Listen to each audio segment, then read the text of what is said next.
നമസ്കാരം. വയനാട് ചൂരൽമല മുണ്ടക്കൈ ദുരന്തഭൂമിയിൽ രക്ഷാപ്രവർത്തനത്തിനായി സൈന്യം നിർമ്മിച്ച താൽക്കാലിക പാലമായ ബെയിലി പാലം എല്ലാവരുടെയും ശ്രദ്ധയാകർഷിച്ചിരുന്നല്ലോ. 24 ടൺ ഭാരം വഹിക്കാൻ ശേഷിയുള്ള പാലം യാഥാർത്ഥ്യമായതോടെ മുണ്ടക്കൈയിലേക്ക് ഭാരമേറിയ യന്ത്രസാമഗ്രികൾ എത്തിക്കാനും രക്ഷാപ്രവർത്തനം നടത്താനും എളുപ്പമായി. എന്താണ് ഈ ബെയിലി പാലം?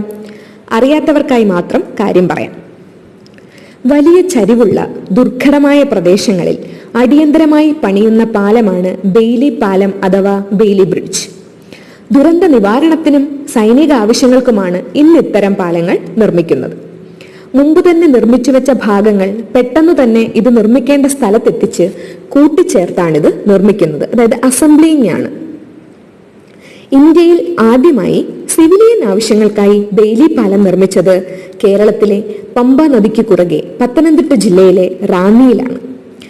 റാന്നിയിലെ പമ്പ നദിക്ക് കുറുകെയുള്ള 36 വർഷം പഴക്കമുള്ള റാന്നി പാലം തകർന്നപ്പോഴാണ് പാലത്തിന് പകരം ഇത്തരം താൽക്കാലിക പാലം സൈന്യം നിർമ്മിച്ചത്. അടുത്ത 2 മാസത്തേക്ക് ഈ പാലത്തിലൂടെ ആയിരുന്നു ഭാരം കുറഞ്ഞ വാഹനങ്ങൾ നദിയെ കുറുകെ കടന്നത്. 1996 നവംബർ 8-നാണ് റാന്നിയിൽ സൈന്യം ബെയിലി പാലം നിർമ്മിച്ചത്. പിന്നീട് 2017 ഏപ്രിൽ 10 കല്ലട റിവറിന് കുറുകെ ഏനാത്ത് പാലം തകർന്നപ്പോഴും ബെയിലി പാലം നിർമ്മിക്കുകയുണ്ടായി. പത്തനംതിട്ട ജില്ലയെയും കൊട്ടാരക്കരയെയും തമ്മിൽ കണക്ട് ചെയ്യാനായിട്ടായിരുന്നു അന്ന് ബെയിലി പാലം നിർമ്മിച്ചത്. ഏറ്റവും ഉയരത്തിൽ നിർമ്മിക്കുന്ന ഉരുക്കുകൊണ്ടുള്ള സവിശേഷമായ പാലമാണിത്. ഇന്ത്യയിൽ ആദ്യമായി സൈനിക ആവശ്യത്തിനായി ഇത്തരം പാലം നിർമ്മിച്ചത് കാശ്മീരിലായിരുന്നു. ലഡാക്കിലെ ദ്രാസ് നദിക്കും സുറു നദിക്കുമിടയിലാണിത് നിർമ്മിച്ചത്. അതിന് 30 മീറ്റർ നീളമുണ്ടായിരുന്നു. സമുദ്രനിരപ്പിൽ നിന്നും 5602 മീറ്റർ ഉയരത്തിലാണ് സ്ഥിതി ചെയ്തിരുന്നത്. ഇന്ത്യൻ ആർമിയാണ് ഇത് സ്ഥാപിച്ചത്.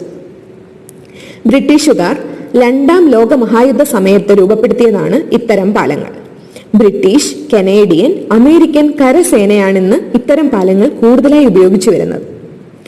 1942 2ാം ലോക മഹായുദ്ധ സമയത്ത് ബ്രിട്ടീഷുകാരനായ ഡൊണാൾഡ് ബെയ്ലിയാണ് ആദ്യമായി ഇത്തരം ഒരു പാലം ഉണ്ടാക്കിയത്. അദ്ദേഹം ഒരു സിവിൽ എഞ്ചിനീയർ ആയിരുന്നു. അതുകൊണ്ടാണ് പാലത്തിന് ബെയിലി പാലം എന്ന് വിളിക്കുന്നത്. ഇവയ്ക്ക് പല ഗുണങ്ങളുമുണ്ട്. ഇവ നിർമ്മിക്കാൻ പ്രത്യേക ഉപകരണങ്ങളുടെ ആവശ്യമില്ല. കൂട്ടിച്ചേർക്കാൻ ഭാരം കൂടിയ യന്ത്രങ്ങളും വേണ്ട. തടി കൊണ്ടും സ്റ്റീൽ കൊണ്ടും മുമ്പ് തന്നെ ഉണ്ടാക്കപ്പെട്ടിട്ടുള്ള ഇതിന്റെ ചെറുഭാഗങ്ങൾ ഭാരം കുറഞ്ഞതും ചെറുതുമായതിനാൽ ഒരു സ്ഥലത്തു നിന്നും മറ്റൊരിടത്തേക്ക് ട്രക്കിൽ കൊണ്ടുപോകാൻ പ്രയാസമില്ല. ഭാരം കുറഞ്ഞ ഭാഗങ്ങളായതിനാൽ കൈകൊണ്ട് തന്നെ വെച്ചു പിടിപ്പിക്കാം.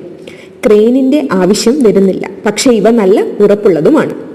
വലിയ ടാങ്കറുകളെ വരെ ഇതിലൂടെ കൊണ്ടുപോകാൻ നമുക്ക് സാധിക്കും. സിവിൽ എഞ്ചിനീയറിംഗിൽ ഇവ വളരെ കാര്യങ്ങൾക്കായി ലോകവ്യാപകമായി ഉപയോഗിച്ചു വരുന്നു. നിർമ്മാണ പ്രവർത്തന സമയത്തും ഇവ ഉപയോഗിച്ച് താൽക്കാലിക നടപ്പാതകളും ചെറുവാഹനങ്ങൾക്കുള്ള പാലങ്ങളും നിർമ്മിക്കുന്നു. കടപ്പാട്, ഇന്ത്യൻ ആർമി.